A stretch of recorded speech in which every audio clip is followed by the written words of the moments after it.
Merhaba arkadaşlar. Bugün kaykay pistine geldim. Bakın.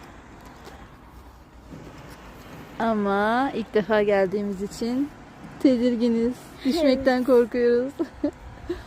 Ama her gün gelip şey yapabiliriz. Hava güzel olduğunda gelip çalışabiliriz değil mi? Evet. Başlayalım mı? Bismillah.